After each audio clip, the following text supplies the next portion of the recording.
Bonjour et bienvenue sur Plan B. Aujourd'hui, je reçois Jean-David Zetoun. Bonjour Jean-David. Salut Cyrus. Tu es docteur en médecine et en épidémiologie. Tu es déjà passé sur Plan B pour nous parler de ton premier livre, La Grande Extension, qui retrace l'histoire de l'espérance de vie et de son extension voilà, pour l'homme. Ça m'avait beaucoup assagi. Là, aujourd'hui, c'est à l'issue d'une autre lecture pour ton deuxième livre, Le suicide de l'espèce. Comment les activités humaines produisent de plus en plus de maladies. Et là, je suis beaucoup plus vénère, beaucoup plus indigné. On va en parler. C'est pour ça d'ailleurs que j'ai mis une casquette, c'est ma manière de me révolter. C'est pour ça aussi que j'ai mis un t-shirt d'Astérix. Faut pas abuser. C'est un t-shirt que j'ai depuis 12-13 ans. Et pourtant, mon message n'est toujours pas entendu et les gens continuent d'abuser. Donc voilà, vous pouvez aller sur la version podcast maintenant que vous avez vu ça. Ça réduira votre empreinte écologique et nos voix suffiront amplement. Que vous dire d'autre? Vous pouvez nous encourager, parler de Plan B auprès de vos amis, partager cette vidéo, contribuer éventuellement à mon Tipeee pour rémunérer le travail de création de contenu à la fois sur YouTube et sur LinkedIn. Et sans plus tarder, on va parler de ton livre, Jean-David, vraiment une lecture passionnante. J'ai dit qu'on serait indigné aujourd'hui, mais constructivement, notamment avec, on va conclure avec des propositions politiques pour s'emparer de ce sujet qui, au final, est éminemment politique. On va parler d'alimentation, alimentation ultra transformée, de sucre, de pollution environnementale et des conséquences déjà visibles et mesurables que ça a sur l'espérance de vie. Et donc tout ça est très finement étudié. Et on va aussi voir en quoi nos politiques sont en train d'échouer et que ce n'est pas que aux citoyens, loin s'en faut, de prendre leurs responsabilités. Tout ça est un échec politique. Tu en parleras mieux que moi. Tout d'abord, Jean-David, qu'est-ce qui t'a motivé à l'origine à mener cette recherche et à écrire ce livre? Ce livre, un peu, ouais. Merci pour l'invitation déjà. Ce livre, c'est un peu la suite du premier. Le premier, c'était un livre sur l'histoire de l'amélioration de la santé, qui montrait justement comment l'espérance de vie en Occident avait été multipliée par 3 en moins de 300 ans. Euh, dans les pays non occidentaux, cette espérance de vie, elle a aussi doublé dans le même intervalle de temps et elle est en train de rattraper notre espérance de vie. Et donc, comme c'était un livre historique qui se finissait à peu près à l'époque actuelle, et qui était une époque qui clairement arrivait dans une zone de perturbation. Donc, la logique naturelle pour continuer ça, c'était d'étudier la santé mondiale au XXIe siècle. Et ce qui est flagrant, c'est pas seulement que la santé arrive dans une zone de perturbation, c'est que 100% des causes de stagnation ou de régression de la santé aujourd'hui sont des causes qui sont produites par les activités humaines ou industrielles, ce qui revient au même. Donc le livre essaye de décrire ça et surtout d'analyser ça. Mon premier livre était très descriptif et celui-ci, j'espère, est plus analytique et il essaye de montrer comment il y a une pourquoi cette anomalie géante arrive non seulement à survivre, mais même à être en croissance, alors qu'au fond, personne ne veut tomber malade et personne ne veut que son pays dépense trop d'argent pour des maladies qui surviennent pour de mauvaises raisons. Mmh. C'est ça, toujours pour revenir un petit peu sur ton précédent livre, que je recommande tout autant de lire, ça donne beaucoup de perspectives. Effectivement, dans l'histoire de l'extension de l'espérance de vie, c'est en premier lieu la santé publique, assainissement, traitement de déchets, sécurité alimentaire, qui ont permis, on va dire, pour faire court, de passer de 40 ans d'espérance de vie à environ 60 et de quasiment éliminer, significativement réduire la mortalité infantile. Puis à partir de, je sais pas, disons années 60, 70, les progrès de la médecine qui ont permis de passer, on va dire, pour la faire de 60 à 80 ans d'espérance de vie dans un pays comme la France, notamment en luttant contre les cancers et les maladies cardiovasculaires. Là, ce qu'on cite comme dégradation de santé, c'est ni un recul de la santé publique, ni un recul de la médecine, malgré les problèmes qu'on peut observer à l'hôpital ou le manque de médecins. Mais là, ce n'est pas encore ça qui joue. Véritablement, on observe une dégradation mesurable de la santé par des activités humaines comme alimentation ou pollution. Est-ce que tu peux en donner des exemples précis, des indicateurs? Enfin, j'imagine qu'il y a l'obésité, le diabète, mais je te laisse développer sur ce qui provoque ces maladies véritablement. Oui, alors effectivement, c'est ce que tu as dit n'est pas schématique, c'est-à-dire que la médecine continue de progresser, mais la santé régresse. Et donc, l'impact des épidémies d'origine industrielle ou des épidémies humaines c'est quelque chose qui commence maintenant à être mesurable sur les statistiques vitales agrégées. C'est-à-dire que pendant longtemps, on pouvait toujours voir que tel cancer ou tel problème était en croissance, mais son impact était dilué et même annulé ou inversé par les progrès de la médecine et de la pharmacie. Ce qui fait que jusqu'en 2010, alors que tout a commencé à déraper dans les années 70, jusqu'en 2010, l'espérance de vie continuait de progresser de façon très stable et même très cool, on peut dire, dans pratiquement 100% des pays du monde, avec un rythme de 2 à 3 mois par an d'espérance de vie gagnée. Et donc, jusqu'en 2010, quand on ne regardait que les statistiques agrégées, qui sont des moyennes, donc toute population confondue, etc., on avait des indicateurs qui s'amélioraient en apparence. Depuis 2010, l'impact des maladies d'origine dont les risques sont produits par les activités humaines, cet impact est visible sur les statistiques vitales, avec une mortalité cardiovasculaire, par exemple, qui augmente dans certains pays, avec une espérance de vie qui, indépendamment de la pandémie de Covid-19, peut être en stagnation ou en régression, et avec une mortalité infantile, par exemple, qui est en croissance en France depuis 10 ans, même plus de 10 ans. Et je rappelle qu'en fait, aujourd'hui, quand on a une mortalité infantile qui augmente, c'est pas parce que on s'occupe pas bien des bébés, c'est parce que les mamans sont trop malades.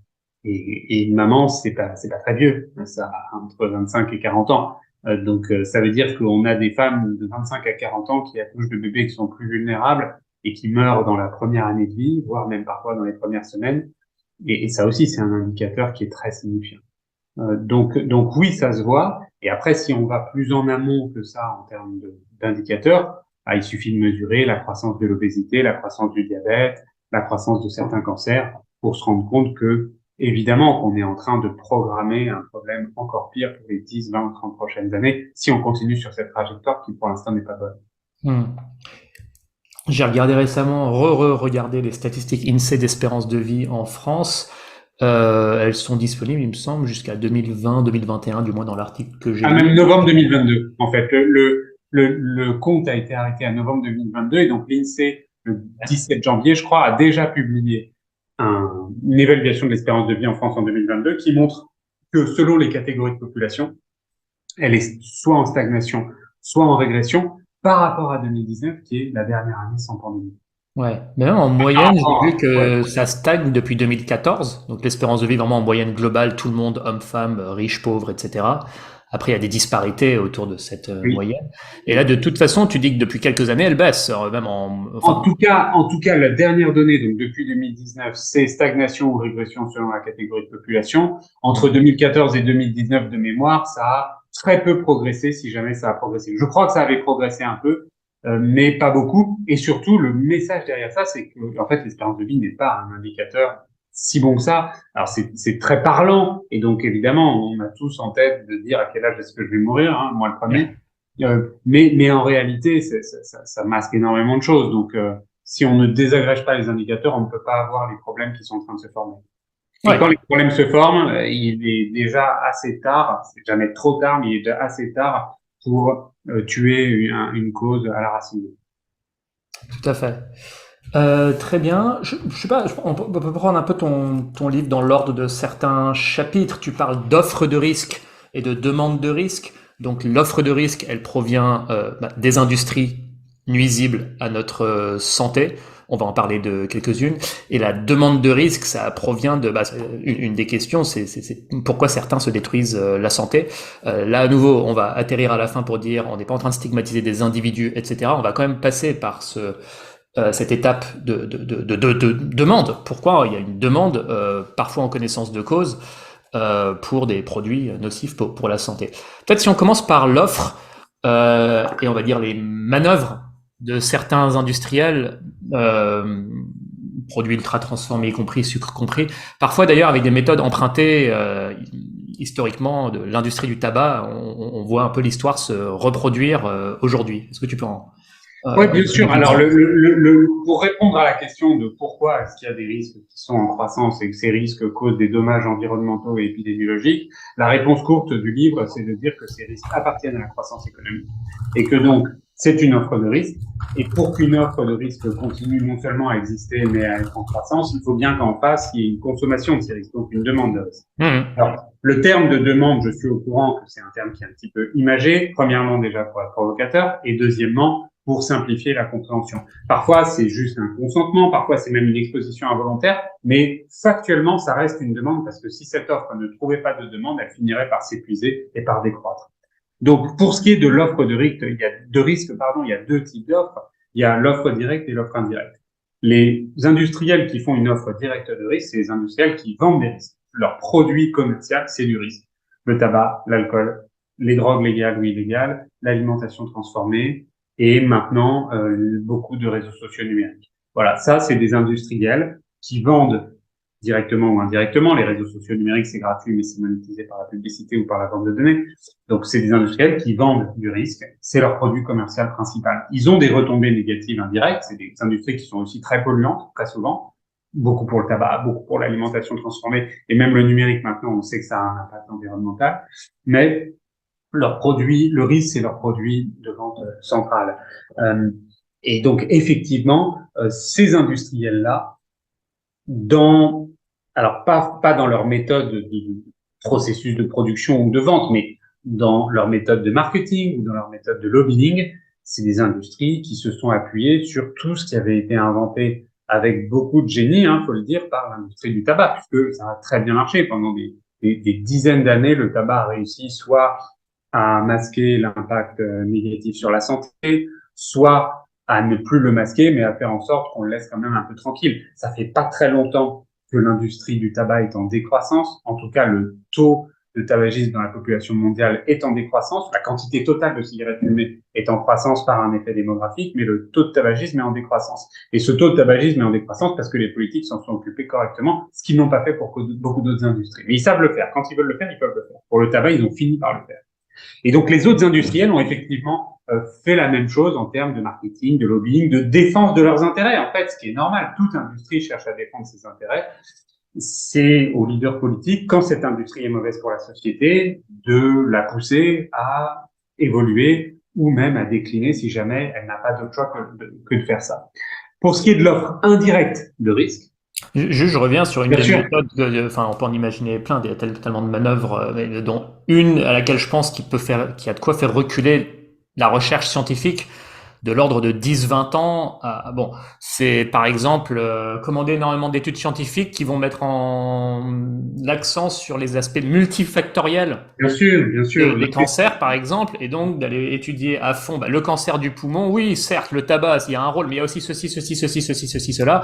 Et donc à la fin, oui, non, nous, notre faute. Bon, bref, donc un peu semer la confusion et parfois, alors je sais pas dans quel. C'est pour ça qu'il y a un livre qui s'appelle Les Marchands de doute. Et en fait, ce titre de ce livre, c'était inspiré d'un mémo de l'industrie du tabac, d'un dirigeant qui disait le doute est notre produit.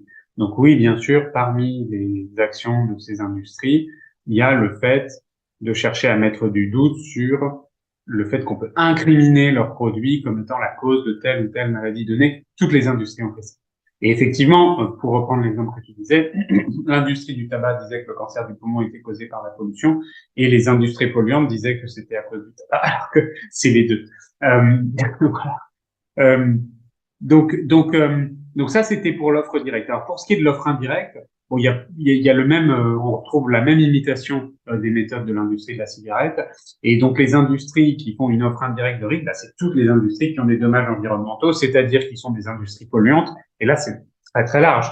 L'industrie des transports, l'industrie, évidemment, les industries fossiles, toutes ces industries, l'industrie chimique, toutes ces industries ont des retombées négatives extraordinairement importantes pour l'environnement et pour la santé humaine. Et c'est des industries qui sont pas assez régulées et pas assez taxées. C'est pour ça qu'elles continuent à être sur une trajectoire de croissance rentable. Alors, il y a un phénomène, là c'est extrêmement mesuré, mais la pollution de l'air par, entre autres, les transports, pas que, mais quand même, particules fines, etc.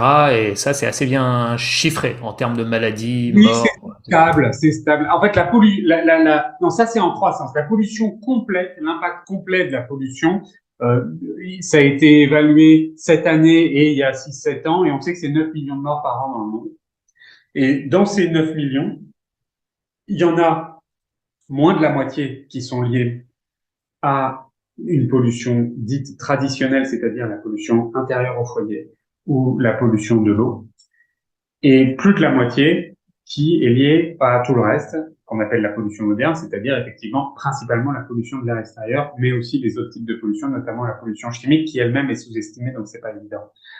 Mais en fait, les courbes se croisent. La pollution traditionnelle est en baisse, la pollution moderne est en hausse, et à la fin, le total reste constant à 9 millions de morts par an causés par la pollution. À l'échelle mondiale, c'est le premier risque environnemental mondial, c'est 16% des morts mondiaux, la plupart concentrés dans les pays non riches, mais en France, Santé publique France a estimé que c'est quand même 50 000 morts par an. C'est beaucoup. Tout à fait. Et puis, tu Et la évoques... pollution, si je peux compléter Oui, pour bien sûr. la pollution a cet inconvénient qu'elle cause les maladies mainstream, qu'elle cause des maladies de façon non spécifique. Et donc, c'est une bonne façon de ne pas y penser quand on essaye d'analyser nos causes de décès. La pollution cause des cancers, elle cause des maladies cardiovasculaires, elle cause des maladies respiratoires, qui sont déjà les causes les plus fréquentes de décès, de telle sorte que quand quelqu'un meurt d'un cancer ou d'une maladie cardiovasculaire ou respiratoire, on va intuitivement avoir tendance à rechercher des facteurs individuels. Est-ce que cette personne fumait? Est-ce qu'elle mangeait mal, etc. Sans prendre conscience du fait que la pollution a certainement joué un rôle, voire même a été dominante dans le problème de cette personne et même la cause de son décès. Du coup, la pollution n'est pas dans les suspects idéaux, contrairement au tabac ou à l'alcool, qui sont là pour le coup socialement bien identifiés comme étant des fléaux non traitée ou en tout cas non suffisamment traitée, la pollution, elle est sous-médiatisée par rapport à son impact.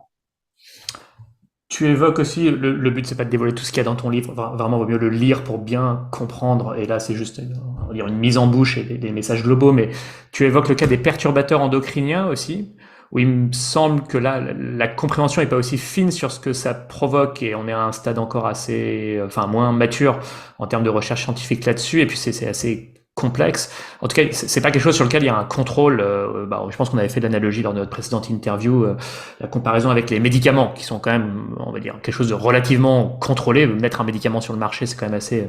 C'est moins le cas de la chimie, et il se balade plein de Partout, produits, de partout. substances, voilà.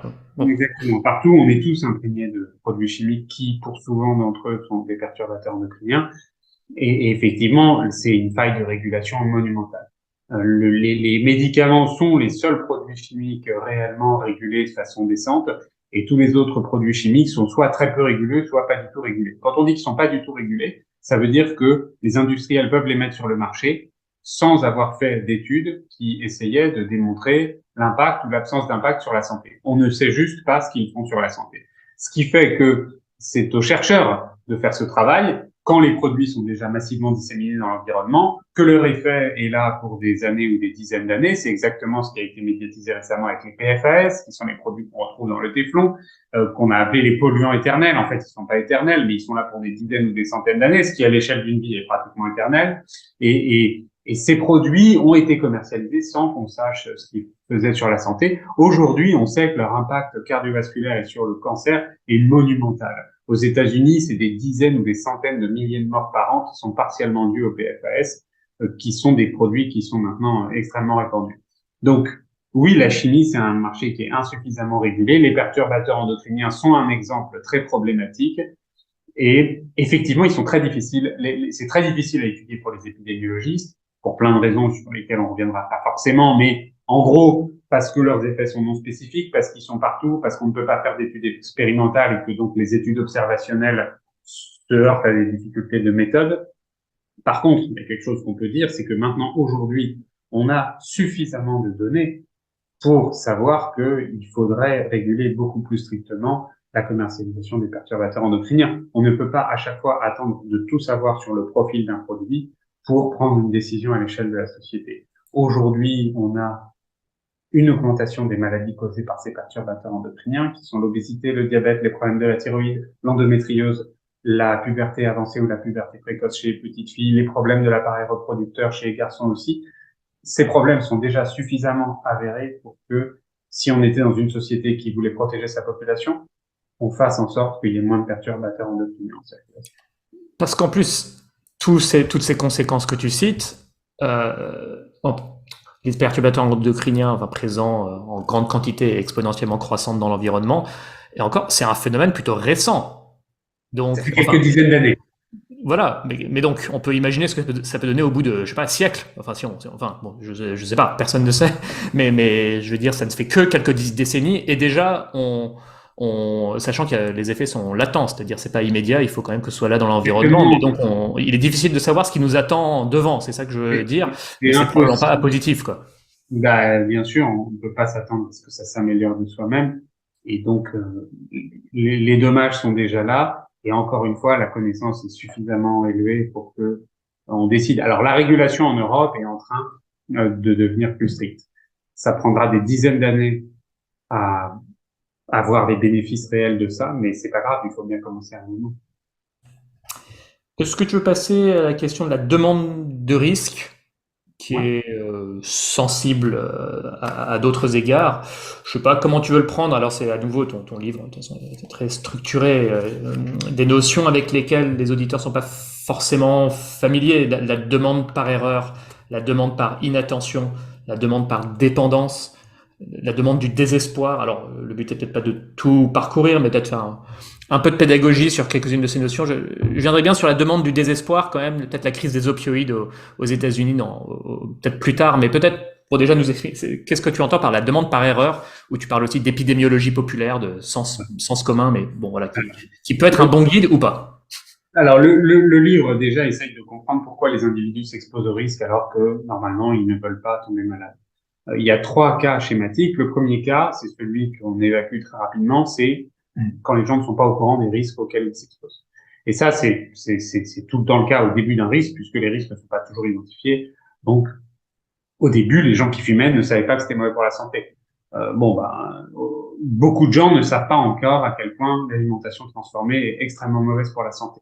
Donc, ce cas-là, il n'y a pas grand-chose à comprendre. Quand on ne sait pas qu'on prend un risque, Et c'est normal qu'on s'expose. tu Ensuite, parles notamment, c'est pas pour stigmatiser une industrie en particulier, mais la charcuterie par exemple est un produit ultra transformé en général. Mais par exemple, les conserves de thon, c'est transformé. Les pâtes, c'est transformé. Charcuterie et je sais pas, les plats préparés, c'est ultra transformé. Et ça, enfin, moi-même, j'aurais pas rangé charcuterie dans l'ultra transformé alors que c'est des sujets qui m'intéressent. Donc là, je pense qu'on parle effectivement d'une question de pédagogie quand même. oui, oui, il y a trois types d'aliments. Il y a les aliments frais, les aliments juste transformés et les aliments ultra transformés. Les aliments frais, c'est les fruits, les légumes. Les aliments juste transformés, c'est le fromage, le yaourt, même le pain. Le pain, c'est un aliment transformé. Et puis après, il y a des aliments qui sont ultra transformés, qui sont donc les chips, les repas préparés, les biscuits, la charcuterie. Et ces aliments, aujourd'hui, c'est un fait, euh, on sait qu'ils sont très mauvais pour la santé, sans forcément faire grossir. Ils peuvent faire grossir, mais ils peuvent aussi ne pas faire grossir et être mauvais quand même. Donc, ce que je veux dire, c'est que le poids n'est pas toujours un signe d'alerte. Et ça augmente le risque de maladies cardiovasculaires, de cancer, de diabète, d'obésité, de maladies mentales. Qu'est-ce qu'ils contiennent qui est mauvais? Pardon, c'est pas pour rentrer Énormément de trop dans la produits. technique, mais C'est pas lié à un seul coupable. C'est comme dans le tabac. Si tu me dis qu'est-ce qui est mauvais dans le tabac, bah, il y a plus de 100 produits toxiques dans le tabac. Alors, le goudron et la nicotine, c'est ce qui est plus connu, mais en fait, il y a des centaines de produits toxiques dans une cigarette. Bah, les aliments ultra transformés, c'est pareil. Ils sont mauvais de plusieurs façons, soit de façon directe, soit de façon indirecte, parce que souvent, ils sont dans un emballage plastique qui lui-même contient des produits chimiques. Donc, ça rajoute encore de la toxicité potentielle. Donc, ils sont mauvais par plein de façons. Évidemment, il y a un gros coupable quand même dans la pièce qui est le sucre et surtout certains sucres artificiellement fabriqués comme le fructose. Je précise tout de suite qu'il y a du fructose dans les fruits, mais que d'une part, le fructose des fruits est peu concentré et que d'autre part, il est emballé de fibres qui en modifient considérablement l'effet. Donc, premièrement, quand je dis que le fructose peut être un sucre artificiel, c'est vrai aussi. C'est parfois naturel, mais c'est souvent artificiel aujourd'hui. Deuxièmement, le fructose des fruits n'a pas du tout le même effet. Et donc, les fruits ne sont pas des produits qui sont des coupables. Au contraire, c'est plutôt des produits qui sont vertueux. Euh, Par contre, le fructose qui est rajouté lors de la transformation alimentaire dans beaucoup de produits, donc sucrés, ça, c'est très mauvais. ok. Bon. Pardon, je t'ai coupé. Alors, effectivement, Ouais. il y a un premier frein qui est les gens ne sont pas forcément au courant. On sait pas. Après, il y a deux autres cas, c'est quand on sait. Et après, quand on sait, bah, soit on sait, mais on pense qu'en fait, on va se débrouiller pour éviter le risque, soit on sait et on va sciemment dans le risque parce que ce risque, il a un mérite en général quand même, c'est d'apporter du plaisir. Ce qui est le cas des aliments un petit peu transformés, ce qui est le cas de la cigarette, ce qui est le cas de l'alcool, ce qui est le cas de la drogue en général. Et donc, ça, c'est ce qu'on a appelé la demande du désespoir, parce que ça fait écho à des travaux très très connus d'un prix Nobel d'économie qui s'appelle Angus Deaton. Mais entre les deux, donc il y a on sait et on pense qu'on va éviter les risques. Et là, le livre a délimité 3 sous-cas dans ce cas, qui est premièrement, les gens se trompent dans leur estimation du risque. Et ça, c'est quelque chose qui est assez bien connu, qui s'appelle l'épidémiologie populaire, c'est-à-dire que les gens corrigent les estimations officielles à partir de cas de leur entourage ou qu'ils ont entendu dans la presse pour se dire que finalement, même s'ils s'exposent à ce risque, ils n'auront pas les complications du risque. C'est quelque chose qu'on fait tous, hein. On raisonne tous par rapport à ce qu'on voit. C'est quelque chose qu'on peut pas s'empêcher de faire. C'est quasiment intrinsèquement programmé dans notre cerveau de faire toujours de l'inférence causale à partir des causes et des effets. Deuxièmement, il y a l'inattention. Il y a beaucoup de risques auxquels on s'expose parce qu'on est dans des moments de comportement automatique. On peut pas être tout le temps vigilant sur tout ce qu'on fait. Et donc, il y a beaucoup de nos actions qui se font de façon automatique. C'est le fameux système 1, système 2 de Daniel Kahneman, qui est un autre prix Nobel d'économie. Et donc, il y a beaucoup de risques auxquels on s'expose parce que, de façon automatique, on va aller vers tel aliment, ou alors fumer une cigarette de plus, ou alors ne pas bouger alors qu'on pourrait bouger, etc., etc. Et ensuite, le troisième mécanisme très puissant, quand même, d'exposition au risque, alors que les gens ne veulent pas tomber malades, c'est l'addiction. Et on est dans un monde aujourd'hui où il y a une offre addictive qui est très importante. Donc, le tabac et l'alcool, c'est même pas la peine de le commenter. Les réseaux sociaux numériques, ça commence à être assez clairement démontré.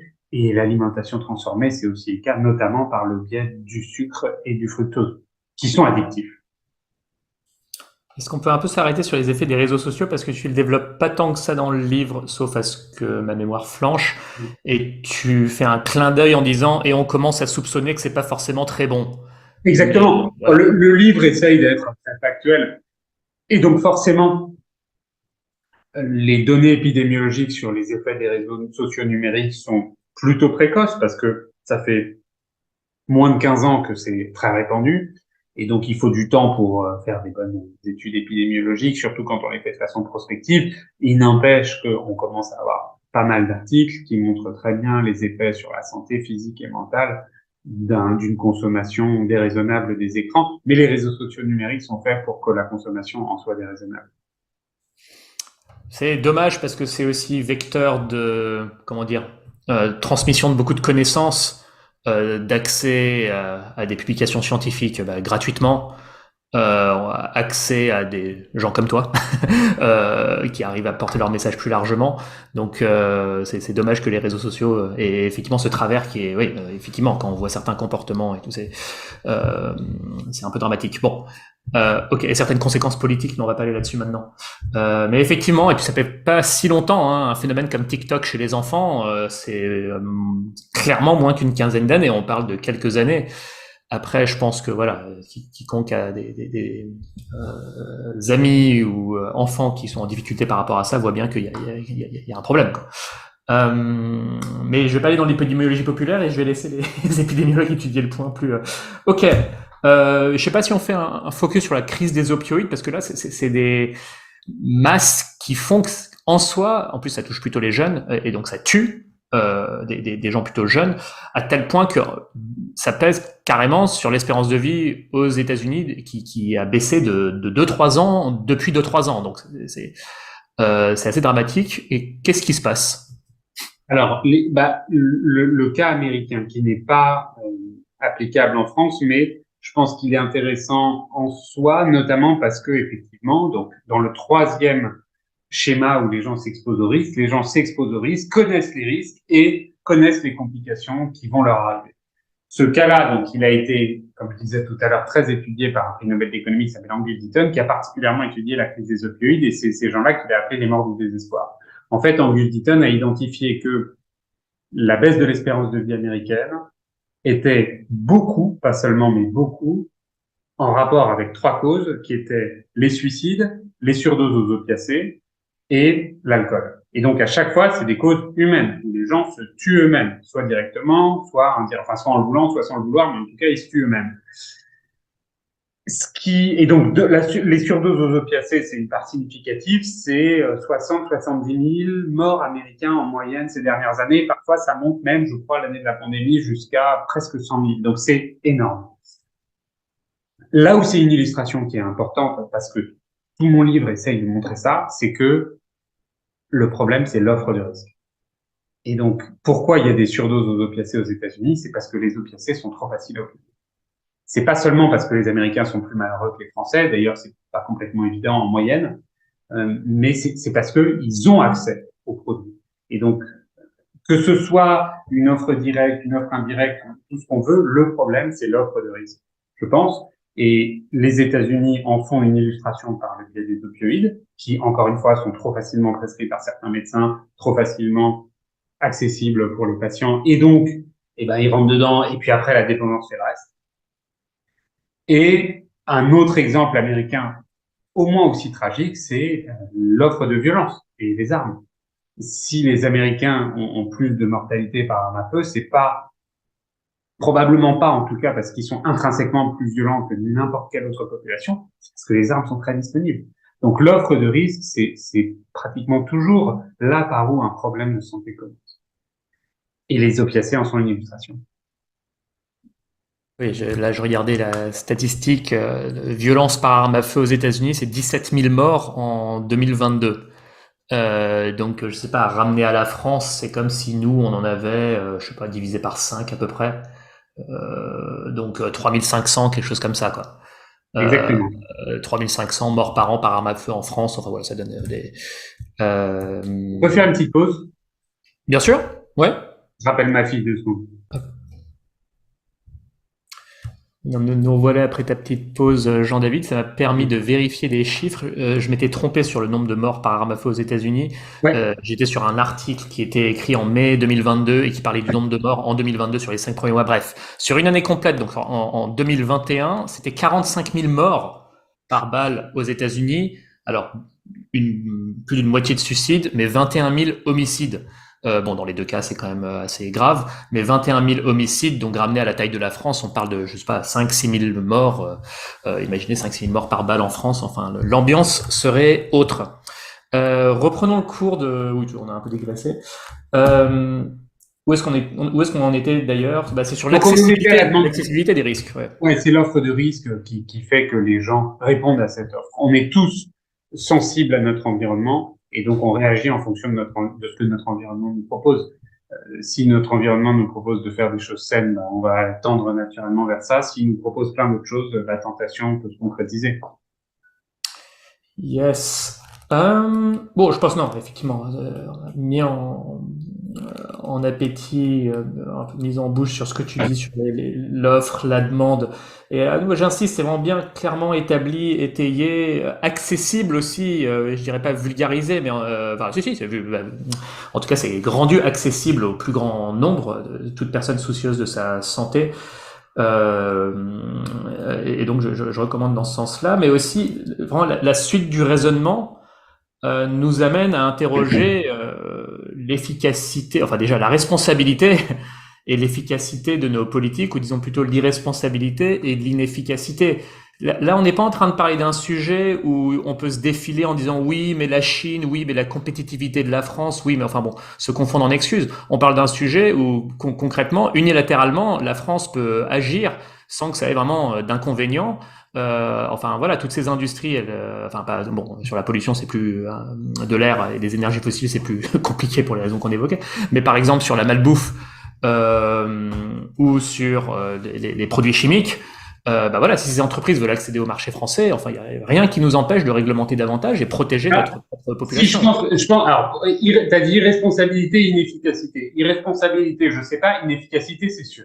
Puisque si les politiques de santé publique étaient efficaces, on n'aurait pas une croissance des maladies causées par des causes des origines industrielles. Donc ça, c'est un fait, indépendamment de est-ce qu'ils ont essayé, pas essayé, réussi, pas réussi. Ils n'ont pas réussi. Ensuite, est-ce que il n'y a pas l'histoire des intérêts industriels? Bah si, je pense justement que c'est tout le problème. Ça fait partie des arguments. Donc, là où le livre arrive à répondre facilement à la question de comment les politiques ont échoué à protéger la santé de la population, Sur le comment, le livre arrive à répondre facilement, je vais le dire juste après. Sur le pourquoi, c'est beaucoup plus difficile parce qu'il faudrait leur demander, mais ils ne diraient probablement pas la vérité. Et donc, le livre fait des hypothèses que je développerai après si tu veux. Sur le comment, c'est assez facile de savoir ce qui s'est passé. La réponse est les politiques ont cédé du pouvoir. Et donc, dans une autocratie, ça s'appelle la corruption, ça arrive tout le temps. Dans une démocratie, ça s'appelle plutôt théoriquement la capture, c'est-à-dire les politiques ne sont pas beaucoup corrompus en démocratie. Par contre, ils sont quand même sensibles au lobbying des industriels et donc ils cèdent un peu de pouvoir sur la régulation ou sur la taxation, qui sont leurs deux armes principales pour faire quelque chose s'ils veulent faire quelque chose. Eh bien, ils n'ont pas activé ces armes au maximum. Et donc, ils ont plutôt fait autre chose, qui rejoint ce que tu disais au tout début de l'interview, qui est qu'ils ont laissé l'offre de risque se développer. Et comme ils sont conscients quand même que la population doit être protégée, ils se sont plutôt adressés directement aux individus pour leur dire mangez, bougez, ne faites pas ci, ne faites pas ça, etc. Et ça marche pas. Ça Ce marche qui a eu à pas. peu près autant d'efficacité que écrire nuit gravement à la santé sur les paquets de cigarettes, quoi. Donc, Alors manger ça, ses ça, légumes tous ça, les ça en jours. a un tout petit peu pour les paquets de cigarettes, mais pas seulement parce qu'il y a marqué nuit gravement, mais parce qu'il y a aussi des photos horribles, parce qu'on a augmenté le prix du paquet et parce qu'on a régulé le tabac. Par contre, il n'y a pas marqué nuit gravement à la santé sur n'importe quel aliment.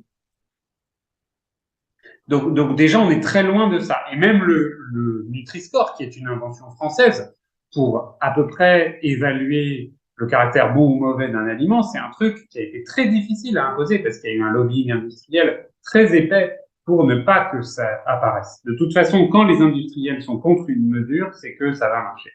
Et ils ont été contre parce qu'ils savaient que ça allait marcher, et d'ailleurs ça marche. Et aujourd'hui, le Nutri-Score est en train de se déployer, les industriels n'ont pas réussi à l'empêcher, et du coup, ils vont être probablement tenus de faire évoluer leurs produits pour que leurs produits restent à peu près dans le vert ou dans le jaune, de telle sorte que les gens ne s'en détournent pas trop. C'est ce qui devrait arriver à moyen terme. Donc, comment les politiques ont échoué, c'est qu'ils ont cédé du pouvoir aux industriels pour ne pas trop réguler les produits toxiques, donc chimiques ou alimentaires, et pour ne pas les taxer. L'alimentation n'est pas régulée, l'alimentation n'est pas taxée. Alors que il y a plein de produits moins toxiques que l'alimentation qui sont régulés ou taxés. Okay, donc ce truc-là, c'est à peu près avéré. Et encore une fois, c'est pas de la corruption, c'est de la capture. C'est-à-dire que les politiques essayent de trouver des compromis entre les intérêts industriels et la santé populationnelle. Et ils ont l'impression qu'ils les trouvent, alors que je pense qu'en fait, ça s'est fait de façon très déséquilibrée. Sur le pourquoi les leaders politiques ont laissé faire ça, ben là, on peut pas être sûr de ça. Le livre fait trois hypothèses. La première hypothèse, c'est que toutes ces industries, et là ça rejoint ce que tu venais de dire, sont des industries avec une empreinte économique et que donc elles ont quand même cet argument de la croissance. Euh, Récemment, la semaine dernière, j'étais avec un patron d'un think tank et on parlait de ça parce qu'il avait lu le livre et qu'il voulait qu'on fasse quelque chose ensemble. Et il m'avait dit, si on se dit qu'on va taxer l'huile de palme, on va nous dire, ah mais non, on doit vendre des avions à l'Indonésie, donc revenez dans 6 mois. Et puis 6 mois plus tard, on dit non, mais il y a tel fabricant italien de pâte à tartiner qui a quand même une usine qui emploie tant de personnes, donc surtaxer sa pâte à tartiner, c'est embêtant. Et donc, c'est des raisons qui se comprennent en soi de vouloir favoriser telle ou telle industrie française. Le problème, c'est qu'aujourd'hui, ça se fait au détriment de la santé dans des proportions qui sont presque jamais vues. Mais il y aurait quand même de l'emploi si ces mêmes entreprises fabriquaient des produits sains. Bien sûr, c'est exactement ça, mais ça passerait par une étape de transformation ou de destruction créatrice qui peut-être à court terme détruirait l'emploi. Mais après, est-ce qu'on a quoi employer plein de gens à faire une industrie alimentaire qui soit saine? Moi, je pense que oui. C'est juste que ça nécessiterait une transformation qui serait vraiment violente pour l'industrie, comme par exemple la transition automobile est en train de faire une transition violente sur l'électrique. Elle va peut-être perdre des emplois d'ailleurs, on le sait, mais les gens qui ont une vision très macroscopique de ça disent, bah oui, mais il y a plein d'autres emplois à créer dans d'autres industries pro-environnement, donc c'est pas grave, on va s'en sortir. Donc la première raison probablement pour laquelle les leaders politiques n'aiment pas réprimer une industrie, c'est que toute industrie, c'est des emplois ou une empreinte économique comme une humaine.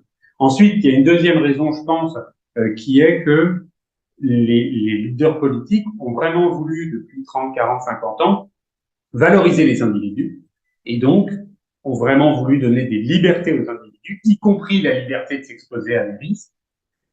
Et donc, ça a marché, quoi, puisque les individus s'exposent massivement à certains risques. Et donc, ce principe qui consiste à laisser les risques prospérer tout en disant aux gens, on vous fait confiance, vous êtes autonome, vous êtes responsable, ne le faites pas, ou alors sachez que vous le faites si vous le faites, c'est un principe qui a été appliqué. Et je pense qu'il n'y a pas que de la mauvaise intention derrière ça, parce que, effectivement, dans une société où les individus sont valorisés, ça a du sens. Le problème, c'est ce qu'on disait avant, c'est qu'en fait, les individus ne sont pas toujours au courant des risques, ils n'ont pas toujours les moyens cognitifs ou matériels d'éviter les risques, et en fait, quand ils sont lâchés au milieu d'une montagne de risques, ils finissent par s'y exposer, même si au fond, ils n'en veulent pas vraiment. Et puis la troisième raison pour laquelle les politiques peut-être laissent faire les industries, c'est que je pense qu'ils sous-estiment l'impact épidémiologique et économique de ces industries. À savoir que la plupart de ces industries détruisent plus de valeur économique qu'elles n'en créent, et que, en fait, la société est perdante. Ça a été montré pour la pollution, ça a été montré pour les perturbateurs endocriniens. Ce sont des industries qui font perdre des points de PIB et donc de la croissance économique. Alors certes, elles représentent un peu de croissance puisque c'est des industries, mais elles ont un impact économique négatif qui est tellement énorme que souvent la société est perdante, c'est prospérer, parce qu'il y a un truc par contre qui est toujours vrai, c'est qu'une population en bonne santé, c'est une population qui va être plus productive sur le plan économique. Et alors maintenant, qu'est-ce qu'il faudrait faire? Tu as parlé de taxation et régulation, et on peut reprendre l'exemple du tabac. Bon, tant que c'était un peu des conseils, voilà, fumer moins, nuit gravement à la santé, ça marchait moyennement. Tant qu'on taxait, mais très progressivement, on ne faisait qu'appauvrir les fumeurs qui s'adaptaient, qui adaptaient leur budget. Enfin voilà, chaque année quelques centimes en plus. Bon, pendant longtemps on a fait ça. Ça a surtout enrichi l'État et ça a peu touché au business des industries du tabac et ça a surtout appauvri les consommateurs. Et alors on a vu une rupture lorsque on a entre guillemets tapé fort. Donc là on le voit. Donc, comment on peut s'appuyer déjà sur cet exemple, mais aussi avoir d'autres idées de la sorte qui soient pas punitives, mais non, mais alors d'abord, je suis pas sûr que protéger la santé des gens, c'est les punir. Ensuite, effectivement, le tabac, c'est un exemple qui, je pense, est instructif parce que d'abord, c'est une industrie qui a tout fait pour se défendre. Ensuite, c'est une industrie qui a été efficacement réprimée par les leaders politiques qui ont décidé de s'en prendre à elle avec de la régulation et de la taxation. La régulation, ça veut dire interdire de fumer à partir d'un âge plus élevé, ou interdire de fumer dans certains lieux, ou interdire certains types de publicités. Donc ça, c'est de la régulation. Et puis la taxation, c'est la taxation. Et effectivement, comme tu l'as dit, pour qu'elle soit efficace, il faut qu'elle se fasse de façon brutale. Augmenter de quelques dizaines de centimes par an, c'est une très bonne façon de continuer à collecter plus de taxes sans pour autant faire baisser le tabagisme. Par contre, si on le fait passer de 10 € à 15 €, de 15 € à 20 € d'un coup, là, ça aura un impact. Donc la régulation et la taxation, c'est vraiment ce qui a marché contre le tabac, qui pourtant, sur le papier, est une industrie plutôt difficile à réprimer parce que c'est très addictif, que les gens aiment fumer. Donc c'est pas facile de faire en sorte que les gens fument moins. Et pourtant, en moyenne, dans la plupart des pays, dans le monde, les gens fument de moins en moins. Donc ça marche. Et ça n'a pas été fait contre les autres industries qui sont en croissance, comme l'industrie de la transformation alimentaire ou l'industrie chimique. Et donc ça n'a pas été fait. Donc, pour les raisons qu'on vient un peu d'évoquer, il y en a peut-être d'autres que j'ai manquées. Et donc je pense effectivement que si on veut que ces industries soient en décroissance, il faut s'en prendre donc à l'offre, et c'est-à-dire les taxer et les réguler. Alors, pour ce qui est, la régulation, ça veut dire il y a des produits, on estime, qui sont trop dangereux, on les interdit. Il y a des médicaments qui sont interdits. Il y a des poisons qui sont interdits. Mettre du poison dans le lait des bébés, c'est interdit, par exemple. On n'a pas le droit de faire ça. Mettre des produits toxiques dans des pizzas, c'est pas interdit. On pourrait dire qu'il y a des produits qui sont trop toxiques ou qu'il y a des taux de concentration de fructose, par exemple, c'est trop. C'est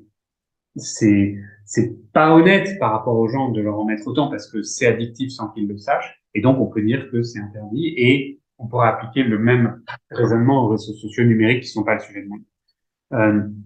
Pour ce qui est de la taxation, je reviens surtout sur le côté punitif. Le but d'une bonne taxation, c'est de rendre l'équation économique finale neutre ou positive pour les gens. Donc, si on ne fait que taxer les produits qui sont les produits trop transformés, sans détaxer d'autres produits qui sont des produits concurrents ou compensatoires, effectivement, les gens vont être mécontents de ça. Mais si on fait en sorte que les gens aient un pouvoir d'achat extraordinaire pour s'acheter des produits frais, bah c'est pas du tout pareil pour eux. Aujourd'hui, je pense, tout le monde voudrait pouvoir bien manger de façon abordable et accessible. Donc, quand on me dit oui, mais les gens aiment ces produits, ben, les gens, ils ont appris à aimer ces produits parce qu'économiquement, ils n'ont pas le choix, ou en termes d'offres, ils n'ont pas le choix. Personne ne dit que c'est une obligation que le marché alimentaire soit fait comme ça. Et encore une fois, même les gens qui se nourrissent mal ne demanderaient pas mieux que d'avoir les moyens et le temps pour se nourrir correctement. Et je vois pas en quoi c'est punitif.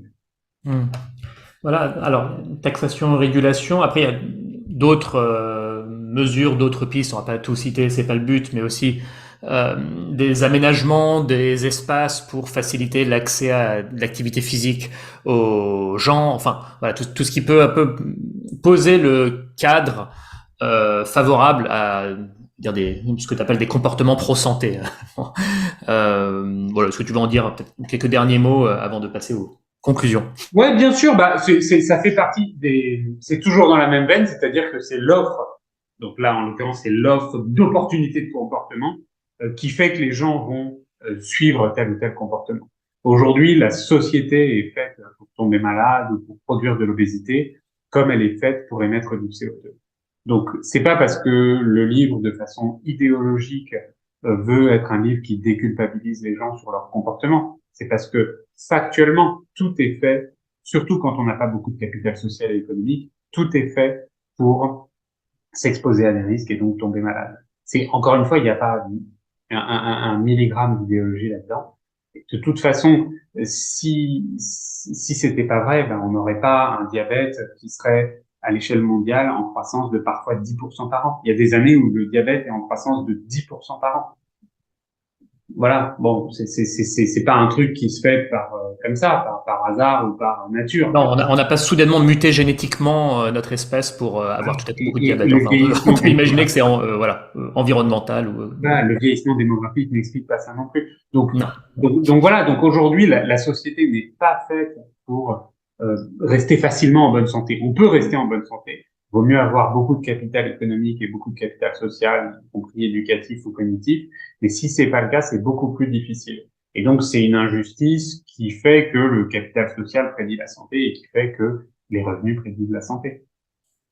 Ce qui est assez dingue aussi, Jean-David, c'est que tout ce qu'on vient d'évoquer là était à peine abordé lors des élections dernières. Enfin, on aurait pu imaginer alors, ou alors j'ai pas lu tous les programmes en détail, je l'admets, mais que globalement ça a pas fait la une, bon, des différents programmes, alors qu'un parti qui s'en emparerait, enfin, ce seraient des propositions plutôt populaires. Je vais protéger votre santé, je vais lutter contre les lobbies, qu'est-ce qui fait que, alors, déjà, auditeurs, vous avez compris, emparez-vous de ce sujet politiquement, revendiquez, c'est important, c'est notre santé.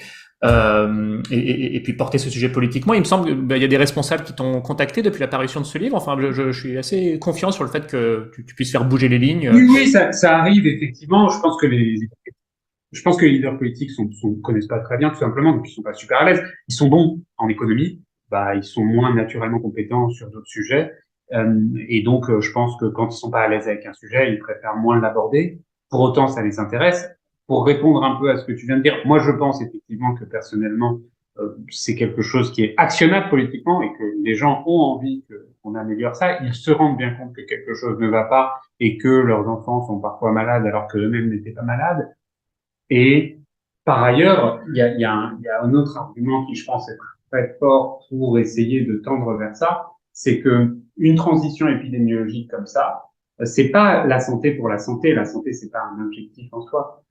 C'est pas hygiéniste de proposer un truc comme ça.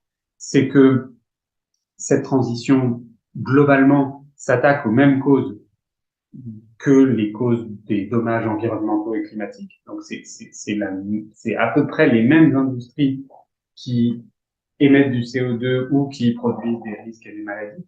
Donc c'est une façon de s'en prendre d'une même façon à un peu tous les problèmes principaux du monde, avec en plus un retour sur investissement qui est plus rapide et qui est plus efficace économiquement. La transition environnementale, premièrement, elle coûte de l'argent, au départ en tout cas.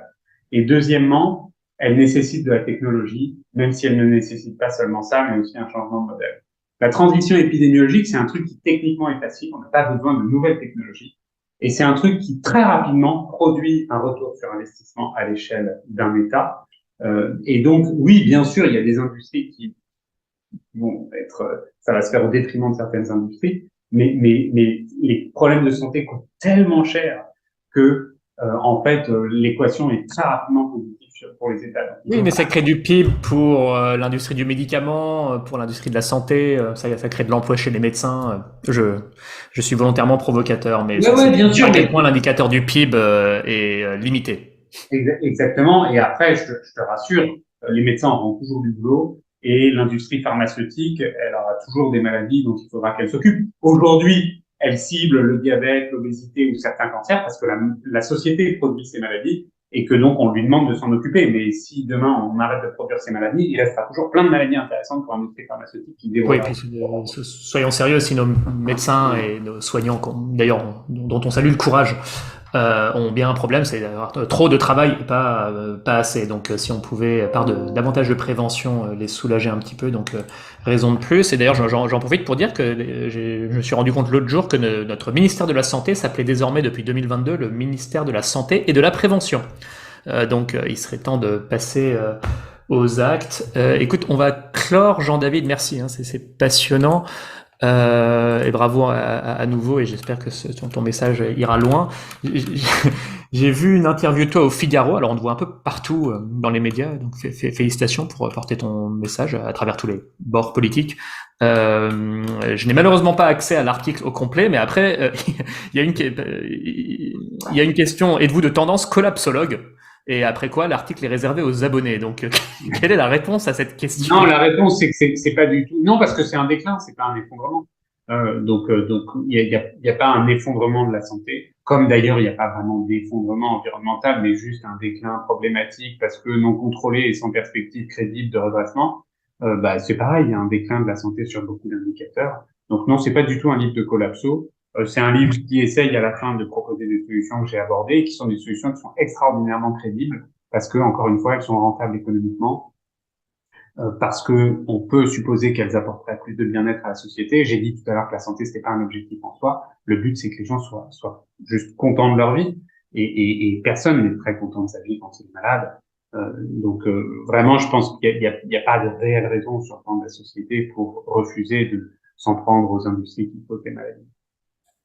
Ce sera le mot de la fin. Merci beaucoup, Jean-David, et à bientôt. Merci beaucoup pour l'invitation.